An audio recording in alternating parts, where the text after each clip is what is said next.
Welcome to the deep dive. Today we're jumping into something pretty fascinating. It's about, well, what our sources are calling emerging networks and these new paradigms of partnership. Hmm. And it might sound a bit niche at first, but honestly, it has huge implications for how almost any organization thinks about getting things done, evolving, adapting, breaking away from just business as usual to actually hit their mission goals. That's exactly right. And our mission for this deep dive is really to unpack these new ways of partnering that are changing the game for how organizations see their core purpose or impact. Okay.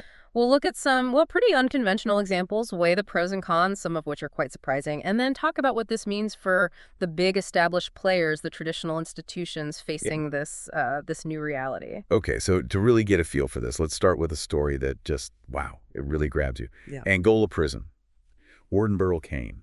Back in '97, he does something unusual. He invites the New Orleans Baptist Seminary to come in and set up a full 4-year college program, training ministers, inside the prison. Inside the prison itself, wow. Yeah. So fast forward to 2002, the first class graduates.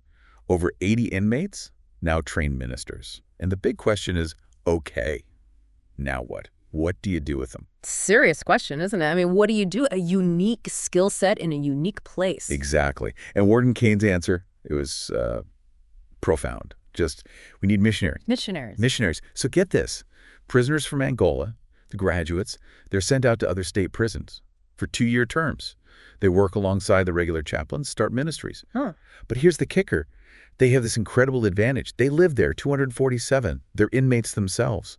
The source calls them indigenous to the ultimate level. They connect in ways an outsider just can't. And that right there, that's the key insight, isn't it? It's not just a prison story. It's about finding potential where you least expect it, empowering people who are already on the ground. Yeah. These individuals, they often have insights, access that, traditional structures just completely overlook. That partnership really shows how rethinking things, these new partnership models, they aren't just nice extras. They're vital for making a real difference. And it's not just Angola. We're seeing this pattern elsewhere. Groups are breaking the code, finding new ways to work together. Think about names like Acts 29, GlocalNet, Expansion, Stadia, purpose-driven. Right. A lot of those names are relatively new on the scene. Totally new. Many didn't even exist like 5-10 years ago. Mm-hmm. It shows this huge shift, right? These agile-focused networks, they're becoming major players, sometimes while the older, larger institutions are still trying to figure out how to even relate to them. And what's interesting is their focus and how many operate across traditional lines. Some networks, sure, they plant churches for a specific group like Stadia or the Orchard Group with independent Christian churches. But most are what our source calls trans-denominational. They work with churches or groups both inside and outside the established denominations. So they're flexible. Very. Acts 29 describes itself as a peer-to-peer network, connecting like-minded people for assessment, coaching, training, funding, friendship. It's about shared mission. Or look at GlocalNet, their vision, being part of a global church planting movement. They form clusters of churches in cities globally, aiming to start more churches, transform communities, and even impact nation building. It's broad. And the prediction is this is just the start, right? That these early examples will open a floodgate of alliances. Yeah. Groups pooling resources because they share a similar vision or affinity. Exactly. There are even organizations helping these networks form, like Global Church Advancement. Their whole purpose is assisting groups to form regional networks and then connect those networks, even if they have different affinities, to work on bigger goals together, like transforming whole cities. Okay, but it can't all be smooth sailing. These affinity-based networks, focusing on shared goals, are there downsides, challenges? Oh, absolutely. And it's important we talk about those. One thing observers notice is, well, a lack of diversity at many network meetings. Ethnic diversity, socioeconomic diversity. It's often sorely lacking. When you affiliate mainly based on affinity, you can inadvertently cut yourself off from fellowship with groups who are, well, different. Ironically, the old denominational structures often brought diverse people together, sometimes by design. Right, you might end up in an echo chamber, almost. Kind of, yeah. You might have networks where all the churches, all the groups are very similar in style, same paradigm. And another thing, focus is good. But many are so focused on, say, church planting or growth that they lack the structures for broader needs, like running orphanages, caring for the poor systematically, engaging in deep international missions beyond just sending money. So the infrastructure isn't always there for the wider picture. Not always. And then there's the organizational development issue. Success brings its own problems, right? Acts 29, for example, hit a point where their strategic plan talked about needing to shift from a loosely connected network with informal systems to needing formal systems and specialists to handle growth. Ah, so they start needing bureaucracy. Essentially, yes. To manage growth to, say, 1,000 churches, they start to look a lot like, well, like other denominational structures, which isn't inherently bad, but it does show that scaling often means recreating forms you might have initially tried to avoid or bypass. That's a really interesting tension. Success leads back towards structure. It often does. Which brings us to another really big model shift, Saddleback Church's P.E.A.C.E. plan. This is framed as a huge paradigm shift for networking missions. P.E.A.C.E. Okay, what's the idea there? Rick Warren explains it as a simple strategy any local church or community group can use. The letters stand for plant churches, equip leaders, assist the poor, care for the sick, and educate the next generation. So very action-oriented. Very. He sees it as a local church-based paradigm for missions for today. His whole point is about reinventing mission strategy. How so? Well, he argues that historically, like in the first century, missions were congregationally based, driven by the local group. But today, he says, most local churches are sidelined. Sidelined. Yeah. The message they often get from mission agencies, parachurch groups, is basically pray, pay, and get out of the way. Ouch. Okay. That Warren's vision is to flip that. Help thousands of local churches get back on the front line in missions, compassion, social services, with the specialized agencies, the parachurch groups, serving the local churches, supporting them, not the other way around. That's a fundamental shift in who's driving. It really is. And if you zoom out, what we're seeing everywhere is churches, organizations, they're just doing it, choosing to network, cooperate, run missions in new ways. They're not really asking permission. And the result, often, higher involvement, more transformational mission happening than ever before, even if it's outside the old traditional systems. It's a real groundswell. Okay, so with all this change, all this bottom-up energy, it forces a pretty critical question, doesn't it?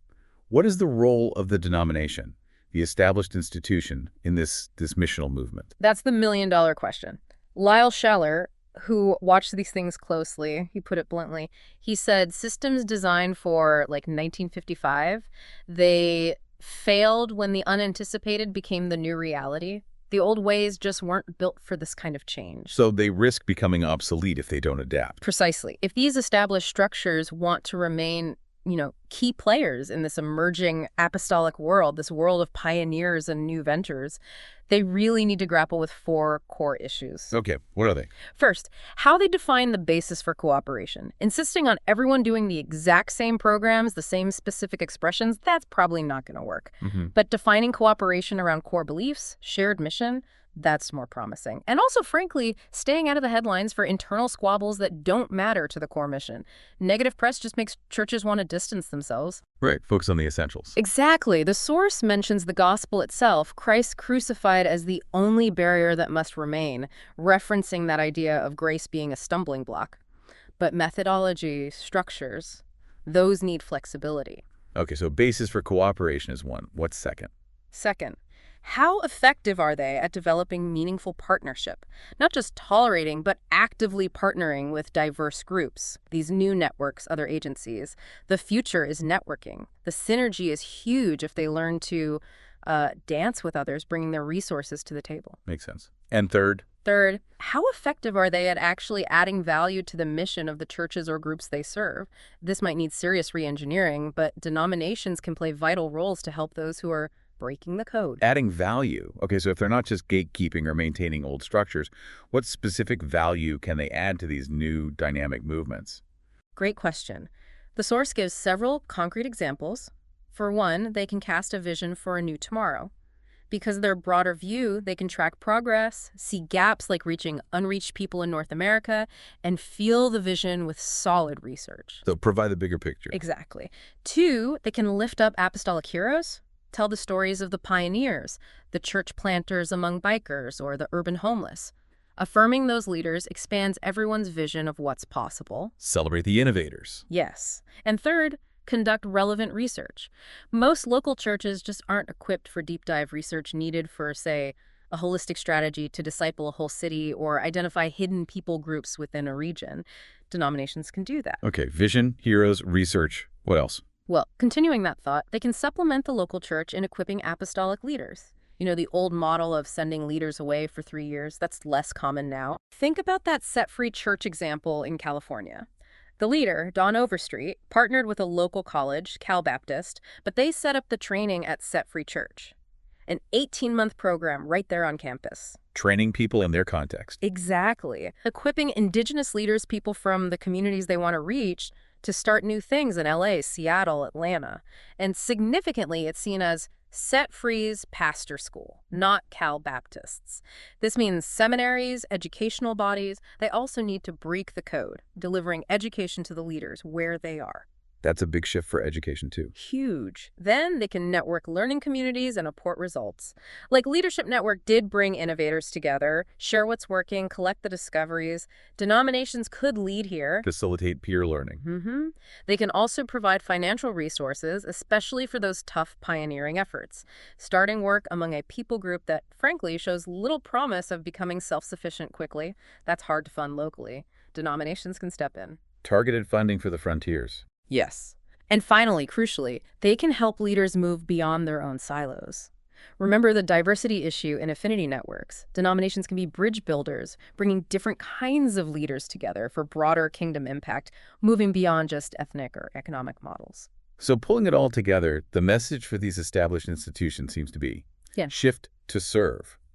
See the churches, the leaders, as your customers.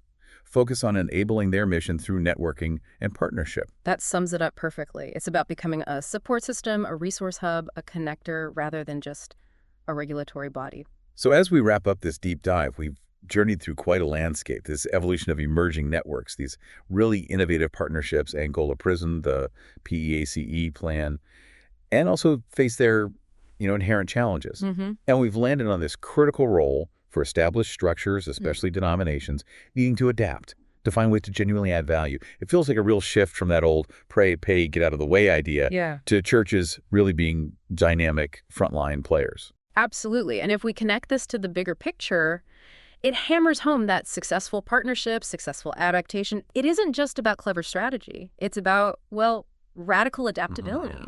A willingness to challenge the old ways of doing things and keeping a laser focus on the ultimate mission, whether that's inside a prison or across the globe or, frankly, in any field. Because knowledge, really, it's most valuable when we understand it and then apply it. That's a great point. This whole exploration of breaking the code in organizational structures, it really makes you think about innovation everywhere. So for you, our listener, here's maybe a final thought to chew on. What established system in your own life, professional, personal, whatever, could really benefit from a new paradigm of partnership right now? And maybe more provocatively, what unexpected, unlikely allies might you discover if you dare to look beyond your usual affinities? Something to think about. That's it for this deep dive. We hope you'll continue your own explorations into these new frontiers of partnership.